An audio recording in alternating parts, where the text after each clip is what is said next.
Hi everyone and welcome back. तो last video पे काफ़ी सारे स्टूडेंट्स ने कमेंट किया था कि दीदी प्लीज़ ओल्ड सिलेबस के लिए एक स्टडी प्लान या फिर एक थोड़ा सा गाइडेंस आप ला दीजिए। तो here it is, welcome to this video. अगर आप ओल्ड सिलेबस के स्टूडेंट हैं तो यहाँ पर कुछ इंपॉर्टेंट बातें हम डिस्कस करने वाले हैं जो आपको प्रिपरेशन के लिए काम आएगा। अब सबसे पहले मैं आपको बता दूँ कि this attempt, as it is the last chance, it is the last attempt, ये गोल्डन अटैम्प्ट रहने वाला है। इसका जो पासिंग परसेंटेज है वो काफ़ी ज़्यादा रहने वाला है। आप 20% तो भी एक्सपेक्ट कर ही सकते हो। तो अगर आप लास्ट अटैम्प्ट आपका है ओल्ड सिलेबस में और अगर आप एग्ज़ाम देते हो, कोई एक ऐसा ग्रुप होगा जो आपका क्लियर नहीं हुआ होगा, तो प्लीज़ जी जान लगा दीजिए, क्योंकि इस अटैम्प्ट में आप पास हो ही सकते हो। क्योंकि आईसीएसआई भी नहीं चाहता है कि वो आपका स्विच ओवर का प्रोसीजर हो, फिर उसके बाद आप न्यू सिलेबस में शिफ्ट हो जाए।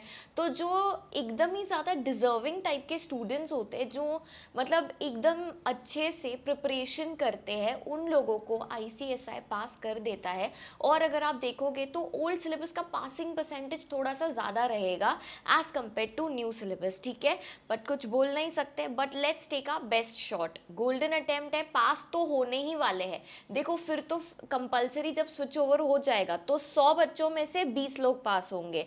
अभी तो यहाँ भी 100 है, यहाँ भी 100 है, तो यहाँ के जो 100 है, ओल्ड सिलेबस के जो 100 स्टूडेंट्स हैं, उसमें से अगर 20 अभी निकल जाते हैं तो आपको आने आगे वाले अटेम्प्ट के लिए काफ़ी आसानी हो जाएगी। थोड़ा सा लॉजिक था, समझ आए तो ठीक है, नहीं तो कोई बात नहीं, पढ़ाई तो करनी ही है।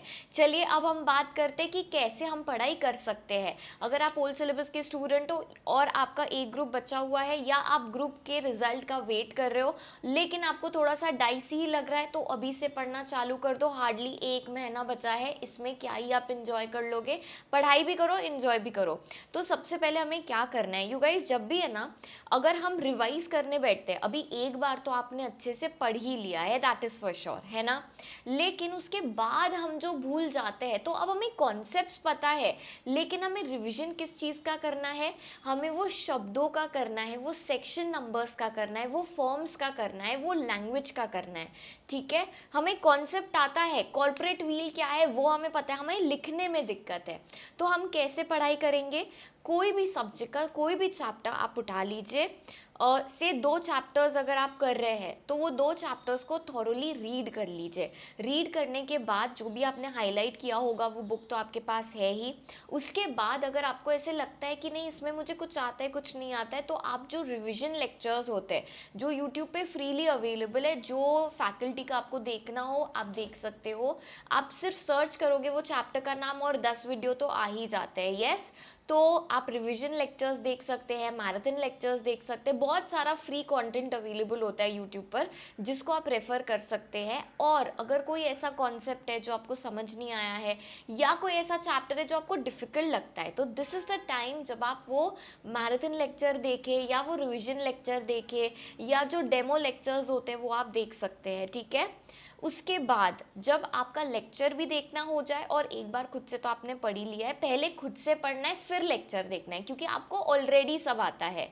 नहीं तो यूजुअली कैसा होता है कि हम पहले लेक्चर देखते और फिर खुद से पढ़ते, लेकिन यहाँ आपको क्या करना है, पहले खुद पढ़ो फिर लेक्चर देखो, नहीं समझ आ रहा है तो लेक्चर की हेल्प लो। अच्छा, और एक इम्पॉर्टेंट चीज़ होती है राइटिंग प्रैक्टिस। तो ये वाले अटेम्प्ट में हमारा जो राइटिंग प्रैक्टिस है वो काफ़ी सॉलिड होना चाहिए। आप क्या कर सकते हो, जब भी आपका एक चैप्टर ख़त्म हो जाता है, आप रेफ़र कर सकते हो न्यू सिलेबस के पास्ट एग्ज़ाम पेपर्स। क्योंकि कई बार ऐसे होता है कि ओल्ड सिलेबस के पास्ट एग्जाम पेपर्स में से ना आए और न्यू सिलेबस के पास्ट एग्जाम पेपर्स में से कोई क्वेश्चन रैंडमली वो पूछ सकते हैं। क्योंकि देखो सिलेबस ऑलमोस्ट सेम ही है, सिर्फ 3-4 चैप्टर्स का फ़र्क होता है। जो पहले ईबीसीएल के 2-3 चैप्टर्स थे वो लोग कंपनी लॉ में डाल देते हैं, जेआईजीएल में डाल देते हैं, इट्स ओनली लाइक दैट।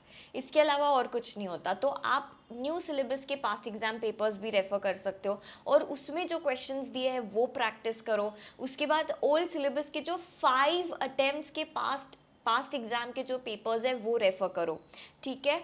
और सॉल्व करके लिख लिख के देखो। अब लिख लिया तो मतलब ना, जो मेरे वीकली टेस्ट के स्टूडेंट्स हैं वो लोग बोलते कि दीदी हम लोगों ने तो आंसर लिख दिया है, हम लोगों ने टेस्ट भी सबमिट कर दिया है, लेकिन फिर भी हमारा स्कोर नहीं बढ़ रहा है। क्यों नहीं बढ़ता है? क्योंकि एक बार आपने टेस्ट सबमिट कर दी, आपको टेस्ट चेक होके मिल गई, उसके बाद आपको ये भी तो देखना है कि एक्चुअल सजेस्टेड आंसर क्या था और हमने क्या लिखा है। आपको सेल्फ एनालाइज करना है। You guys, this attempt is a attempt जब आपको बहुत सारे जगह पे सेल्फ एनालाइज करना ही पड़ेगा, क्योंकि यहाँ पर सिर्फ और सिर्फ आपको ही वो पूरा का पूरा रन करना है टू द फिनिश लाइन। चलिए अब हम बात करते हैं रूटीन की। तो आपके जितने भी मंथ्स है उसमें आपका क्या रूटीन रहना चाहिए। अगर मैं जुलाई, क्योंकि अभी ऑलरेडी हम लोग 20 जुलाई पे आ चुके हैं, तो जुलाई के 10 दिन, अगस्त पूरा महीना, सितंबर, ये जो मंथ्स है यहाँ, ये वाले मंथ्स को आप रिकॉल मंथ्स बुला सकते हो, क्योंकि हम क्या कर रहे हैं, हम वो चैप्टर पढ़ रहे हैं, हम उसका लेक्चर देख रहे हैं और फिर हम उससे रिलेटेड क्वेश्चंस जॉट डाउन करके देख रहे हैं, राइटिंग प्रैक्टिस करके देख रहे हैं। So these are the recall months. जब आपका सब रिकॉल हो जाता है, आपको डेड मतलब एंड रखना है कि सितंबर एंड तक तो मेरा ये हो ही जाना चाहिए, ठीक है। तो अक्टूबर, नवंबर और दिसंबर में आपकी जो प्रिपरेशन होने वाली है that would be topper preparation. और ऐसा क्यों? क्योंकि हमने ये जो जुलाई और अगस्त था ना, इसको हमने वेस्ट नहीं होने दिया। हमने वो 25 अगस्त की राह नहीं देखी, हमने अभी से ही पढ़ना चालू कर दिया, तो हमारा टाइम वैसे ही थोड़ा ज़्यादा हमें मिल गया। यस, तो जब यहाँ पर जो हम प्रिपरेशन कर रहे हैं, जो लोग रिजल्ट के बाद पढ़ना चालू करेंगे वो वही सेम प्रिपरेशन यहाँ कर रहे होंगे। तो ये जो 3 मंथ्स है ना, ये हमको एक्स्ट्रा मिल रहे हैं, ये हमारे टॉपर प्रिपरेशन के लिए मिल रहे हैं। यहाँ पर अब हम क्या करेंगे, हम हमारे सारे कॉन्सेप्ट्स को पॉलिश करेंगे और ज़्यादा अच्छे से, मतलब जितने अच्छे मार्क्स आ सकते हैं वो लाने की कोशिश करेंगे। दिसंबर तो फाइनल रिविजन के लिए ही रहेगा, तब तो एक एक अगर आप सब्जेक्ट को 5-5 दिन भी देना चाहते हैं तो दे सकते हैं। नवंबर 25 से आप 5 डेज करके देंगे। अगर एक ग्रुप है तो, 2 ग्रुप है तो नवंबर और दिसंबर पूरा का पूरा आपको लग जाएगा किसके लिए, सिर्फ और सिर्फ फाइनल रिवीजन के लिए लग जाएगा। वो आपके सबसे क्रूशियल डेज होते हैं। Yes, okay.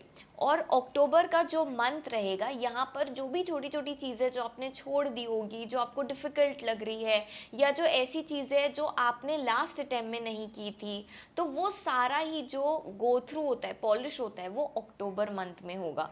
अभी आपको ऐसे लग रहा होगा कि ये तो ओवरव्यू है दीदी, मतलब जब हम प्रैक्टिकली करेंगे तब पता चलेगा, but once you start it is going to be easy. You guys, start करना ही सबसे ज़्यादा डिफिकल्ट चीज़ होती है। एक बार स्टार्ट कर लिया फिर ना रास्ते बनने लग जाते हैं, ठीक है। So I wish you all the very best for old syllabus preparation. You guys please keep your hopes high, because old syllabus का रिजल्ट अच्छा ही आने वाला है, as this is the last chance, the last attempt. So prepare your best and don't wait for the result, okay. I'll come up with more such videos. अगर आपके कोई recommendation होंगे तो please do let me know in the comment section down below. Bye bye, take care, आओ, see you.